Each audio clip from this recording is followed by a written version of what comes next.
Now, what is good? We are finally back with another PlayStation 4 modding video. Now, in this video, I'm going to be showing you guys how to jailbreak the highest jailbreakable firmware for the PS4. Now, before we actually hop into this, if you guys could go down below and drop a like, I would highly appreciate it. And if anybody is new and wants to see more types of videos like this, subscribe. I would appreciate that as well. But besides that, let's go ahead and just hop right into this video. So like I said, I'm going to be showing you guys how to jailbreak the highest jailbreakable firmware, not the highest PlayStation 4 firmware that's currently out.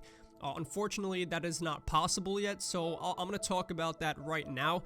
So the highest jailbreakable firmware, if we go into our settings here and we scroll all the way down to system, then click on system information, it will show our system software. Now the highest software that you can jailbreak is what I am on right now, which is 7.55. So I don't know what the current update is for the PS4 regularly. I think it's like 8.50 or something like that.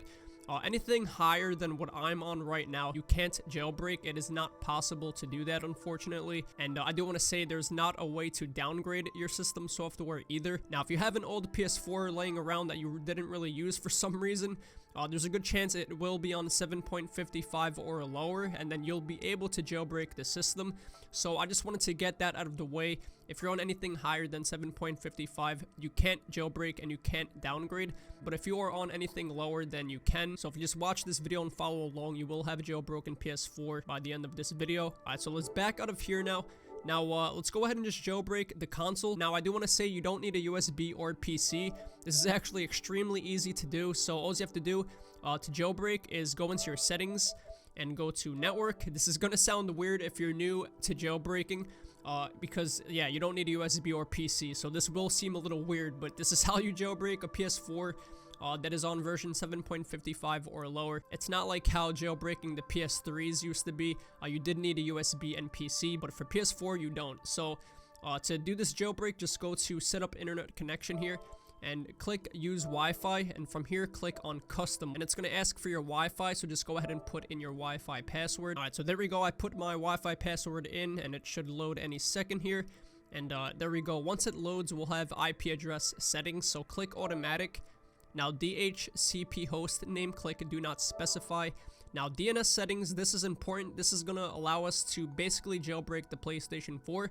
So DNS settings, click manual, and you will need to put the DNS settings that I got. So for primary, just go ahead and put this, and secondary, just go ahead and put that. So just go ahead and screenshot the video or just pause it. Now I do want to say, if you are on a higher firmware, like I said before, higher than 7.55, if you want to try this on your current PlayStation 4, nothing will happen. It like won't load or anything. Your PlayStation 4 won't break or anything either. It's just nothing will work. It'll be pretty much a waste of time. But if you are on 7.55 or lower, putting these DNS settings in will allow you to jailbreak the PlayStation 4. It will allow us to access the exploit page, which is basically what we're trying to get by putting these DNS settings in. So once you have these, just go ahead and click next. So from here, MTU settings, click automatic.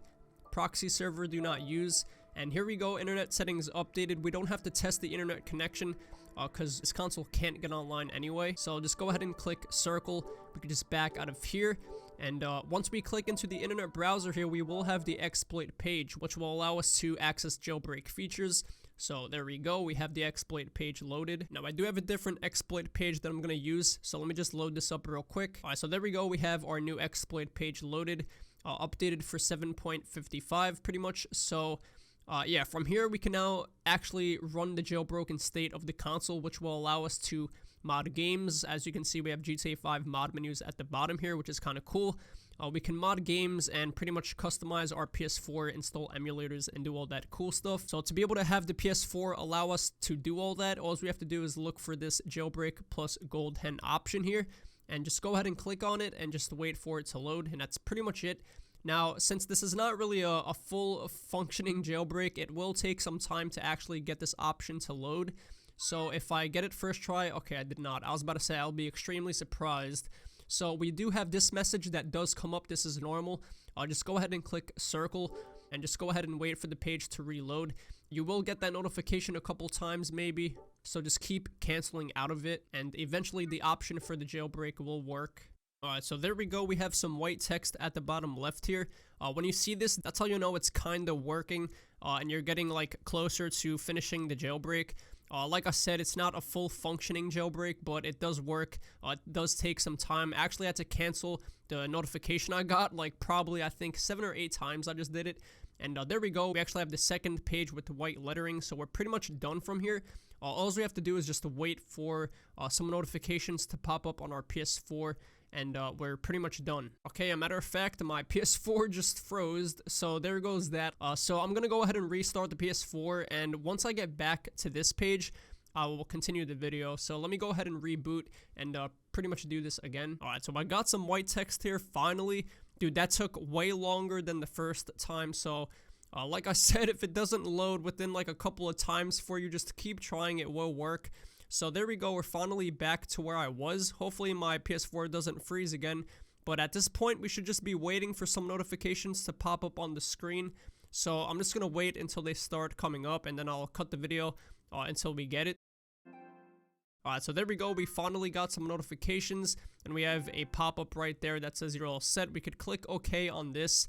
As you can see on the left side as well, we have some more notifications right there, but there we go. The gold hen option did come up, which means we are now jailbroken. So if we click OK on this notification here, we can close out of this one more time, I guess. It came up again. We can close out of the web browser, and now if we go into our settings, we should have debug settings at the very bottom, which we do. So we are now finally jailbroken after all that time. It did take me a long time for that page to load, but it did work. And I do want to say, if you end up doing this for yourself, if you have a 7.55 PS4 laying around and you do jailbreak the PS4 like I just did here, and you go ahead and turn off your PS4, you do have to re-enable the jailbreak pretty much. So for example, if I had to just restart my PlayStation 4 just now, and I just turned it back on, we have to go back into the internet browser and reload that jailbreak gold hen option. So we would just have to come back here and just pretty much reload the page. So sometimes it loads faster than other times. It definitely took longer for me the second time, so it's just random. You get lucky if it loads within like a couple of tries. If not, it will eventually load, like I said, as long as you're on 7.55 or lower. And there you go, you are now jailbroken. So you can load up a GTA 5 mod menu if you want. You obviously can't go online with it, but it is cool to have. You can now install emulators and stuff like that. You can use all of these options here if you wanted to, if you know what you're doing. So yeah, that's pretty much it. Hopefully you guys did enjoy this, how to jailbreak a PlayStation 4 on 7.55 or lower. If you guys did enjoy it, drop a like. I would highly appreciate it. And if anybody is new and wants to see more types of videos like this, subscribe to this channel. I would appreciate that as well. But yeah, that's pretty much it. I will catch you guys in the next video. Peace out.